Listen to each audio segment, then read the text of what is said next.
Welcome back, my lovers. Today I'm doing my hair in a side braid with a braided crown. Halfway down the middle, create a path in the front of your head before we start. For moisturizer, I use the African Pride Anti-Breakage Hair Moisturizing Lotion, and I use about a coin size, and I heat it up by rubbing my hands together before I lather it through my hair. As I lather the product into my hair, I only place it on the ends of my hair, but not the scalp, because I am going to add the African Pride growth oil into my scalp as well. And also I'm going to be adding it to the tips of my fingers just to massage it into my scalp. The remainder of the oil on my hands, I will lather it on the ends of my hair as well. I do have low porosity hair, so I definitely am going to add more product where necessary. I definitely had to get creative with today's style because we will be adding extensions.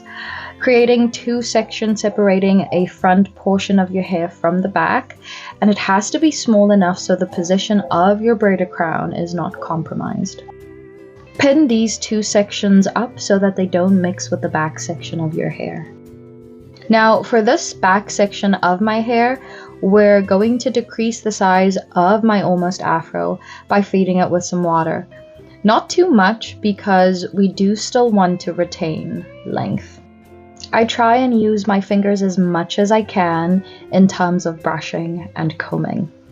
For gel today, I'm going to use a styling gel by a company in South Africa called Plus.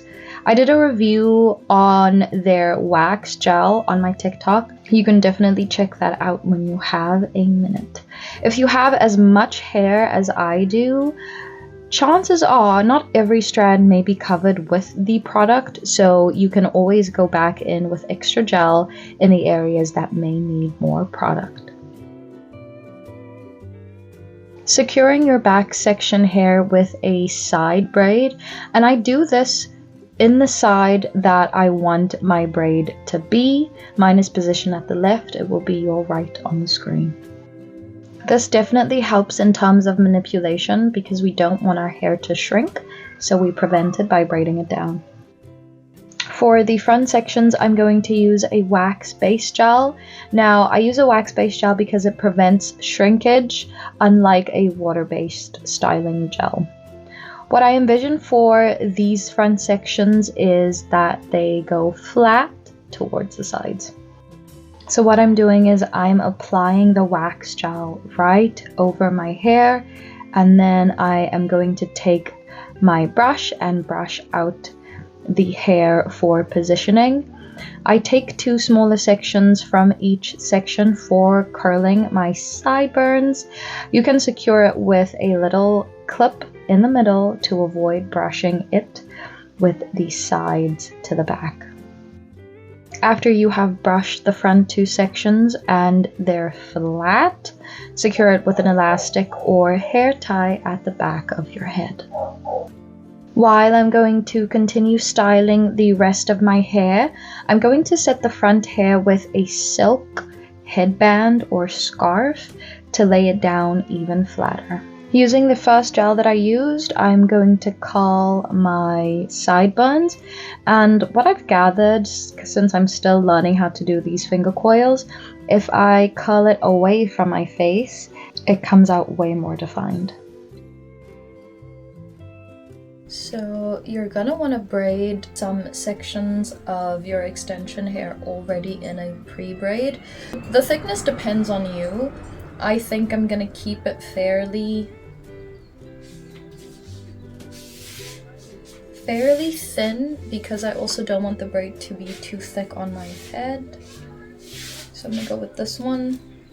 It's nice and small. You want to braid it down till the very end, but also you're gonna want to have a couple of sections or the tip of the braid loose with the fiber hair or with the extension hair so that you can braid it into your own hair.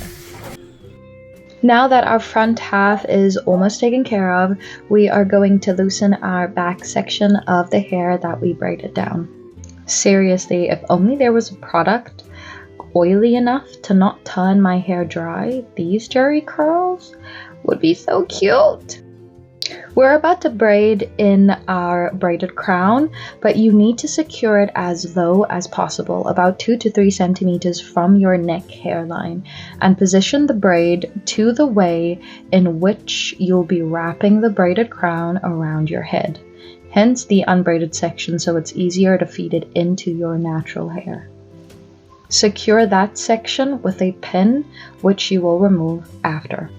I always make sure that my hair is pre-sectioned so that it's easier to feed it in when we're doing the side braid.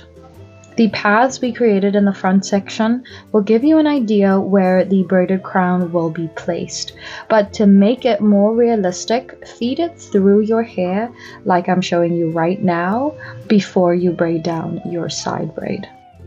To secure your braided crown, I add a pin underneath the braid to latch it onto my hair for security, like I'm showing you right now. Right after I wrap it around to position it, I make sure that it looks very realistic. I don't want it too light around the bend of my hair as well, so I loosely just secure it with a pin. Before you start braiding your hair down, make sure the pin that you placed into your hair to secure your braid, you take that out. If you realize that your hair poofed up or shrunk a little bit, you can always add a little bit more water just to decrease the size of your poof again.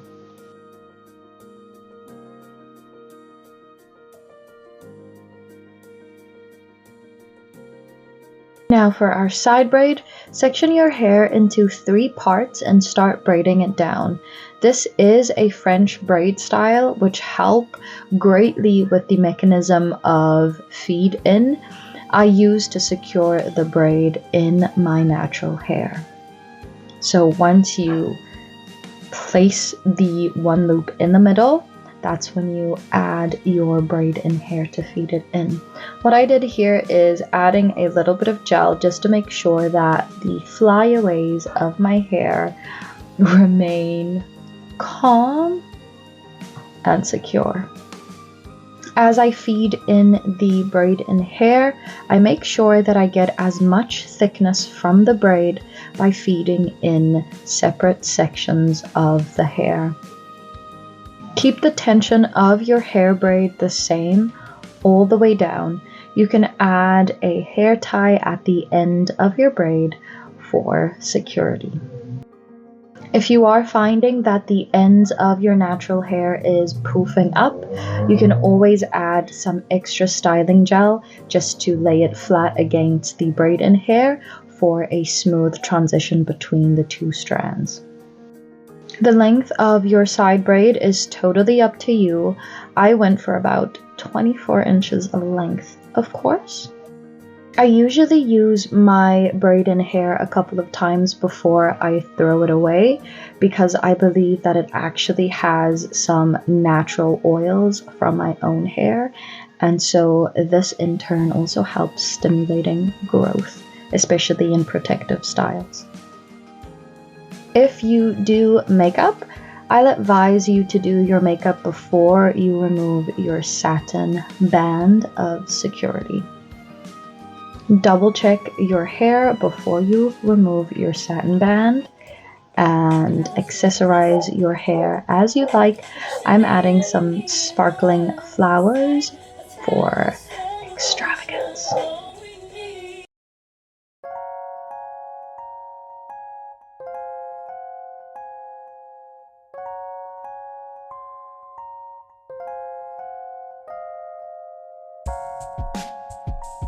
And that is it. That is our final look. I hope you guys enjoyed. Don't forget to like, share, and subscribe. I'll see you on the next one.